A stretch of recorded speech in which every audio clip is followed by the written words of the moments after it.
भारतीय शिक्षा का संक्षिप्त इतिहास। इसके संबंध में वैदिक कालीन शिक्षा पर चर्चा किया जाएगा। वैदिक कालीन शिक्षा के अंतर्गत सर्वप्रथम वैदिक कालीन शिक्षा का अर्थ, इसको हम देखने का प्रयास करते हैं। सबसे पहले इसमें ये माना गया है कि शिक्षा को एक शक्ति या अंतर्ज्योति माना जाता था वैदिक काल में।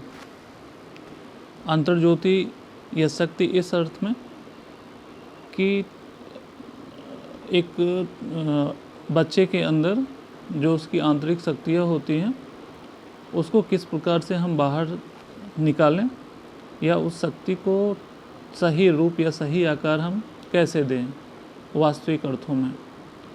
इसके बाद दूसरी जो बात कही गई है कि विभिन्न विषयों में दिए जाने वाले ज्ञान एवं कला कौशल में प्रशिक्षण। तो उस समय शिक्षा का अर्थ ये भी माना जाता था कि जो भौतिक विषय थे या जो आध्यात्मिक विषय थे, इन विषयों में जो ज्ञान दिया जाता था या फिर जो कला या कौशल या कुछ ट्रेनिंग दी जाती थी, तो उसको भी यहाँ पे शिक्षा के अर्थ में शामिल किया गया है। तीसरी बात यहाँ पे लिखी हुई है कि शिक्षा का अर्थ है सर्वांगीण विकास। सर्वांगीण विकास से अर्थ है कि किसी बच्चे का शारीरिक, मानसिक, बौद्धिक, संज्ञानात्मक अर्थात हर एक प्रकार का जो विकास है उसको माना जाता था कि शिक्षा के अर्थ के संबंध में। और साथ ही जीवन भर स्वाध्याय द्वारा ज्ञानार्जन, अर्थात एक अर्थ यह भी माना जाता था कि जब बालक गुरुकुल में प्रवेश करता था या शिक्षा प्राप्त करके जब वो समाज में लौटता था वापस, तो वो जो उसका ज्ञान था उसका वो नित्य रूप से उसका प्रयोग करे, अर्थात स्वाध्याय द्वारा वो ज्ञानार्जन हमेशा प्राप्त करता रहे और उस प्राप्त ज्ञान से जो समाज है उसको हमेशा लाभान्वित करता रहे। यहाँ पे हम देखेंगे जो दूसरा बिंदु है कि विभिन्न विषयों में दिए जाने वाले ज्ञान एवं कला कौशल में प्रशिक्षण। तो यहाँ पे जो ये चर्चा की जा रही है, तो इसका एक निश्चित समय है कि आपने गुरुकुल में प्रवेश लिया। गुरुकुल में प्रवेश लेने के बाद आप क्या करेंगे कि कुछ विषय या फिर जो कला कौशल है उसमें आप पारंगत हो जाएंगे, अर्थात यह एक निश्चित समय की शिक्षा थी। लेकिन उसी के बाद जो चौथे नंबर पे दिख रहा है पॉइंट, यहाँ पे जहाँ मैं टिक कर रहा हूँ, यहाँ पे दिया है कि जीवन भर स्वाध्याय द्वारा ज्ञानार्जन, अर्थात जब आप गुरुकुल से बाहर समाज में जाएं तो भी आपके ज्ञानार्जन की प्रक्रिया चलती रहे। अर्थात जो ऊपर वाला बिंदु है, विभिन्न विषयों में दिए जाने वाले ज्ञान एवं कला कौशल में प्रशिक्षण, यह शिक्षा का संकुचित अर्थ है यहाँ पे, जबकि जीवन भर स्वाध्याय द्वारा ज्ञानार्जन यह शिक्षा का व्यापक अर्थ यहाँ पे दर्शाता है। इसी क्रम में हम फिर आगे बढ़ते हैं तो देखते हैं कि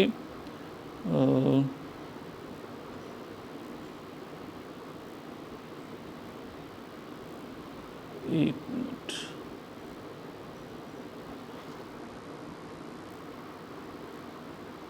हाँ, आगे है वैदिक काल में शिक्षा के प्रकार आखिर क्या थे। तो शिक्षा वहाँ पे दो प्रकार की प्रचलित थी। एक जो है प्रारंभिक शिक्षा और दूसरा जो था वो था उच्च शिक्षा। तो वैदिक काल में जो हम देखते हैं या फिर जो समझने का प्रयास करते हैं, उसमें जो शिक्षा है वो 5 वर्ष की आयु से प्रारंभ हो जाता था। तो उस समय 5 वर्ष की आयु के लिए सामान्यतः किसी औपचारिक विद्यालय की व्यवस्था उस तरीके से नहीं थी जैसा आज के समय में दिखाई पड़ती है। तो उनकी शिक्षा, बच्चों की शिक्षा का जो पूरा दायित्व था, पूरा भार था, वो परिवार पर था, घर पर था।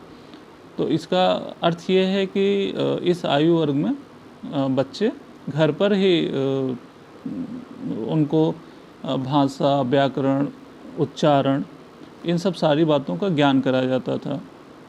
और उस समय हम देखेंगे कि शिक्षा में संस्कृत जो थी, संस्कृत भाषा का मतलब संस्कृत का प्रमुख स्थान था।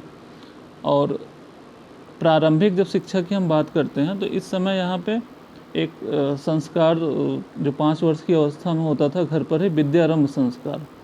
आप लोगों ने नाम भी सुना होगा, विद्यारंभ संस्कार।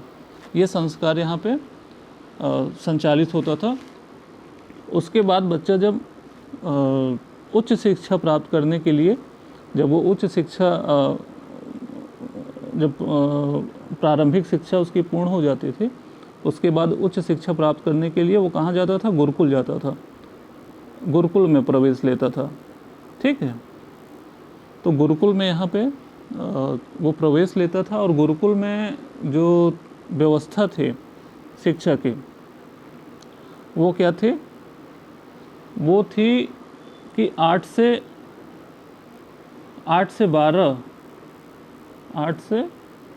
12 वर्ष के विद्यार्थियों के लिए गुरुकुल में प्रवेश की व्यवस्था थी कि जैसे कोई ब्राह्मण वर्ग का बच्चा है तो वो 8 वर्ष की आयु में आएगा, कोई क्षत्रिय वर्ग का है तो वो क्या 11 वर्ष में आएगा, कोई वैश्य वर्ग का है तो वो क्या आएगा 12 वर्ष में प्रवेश लेगा।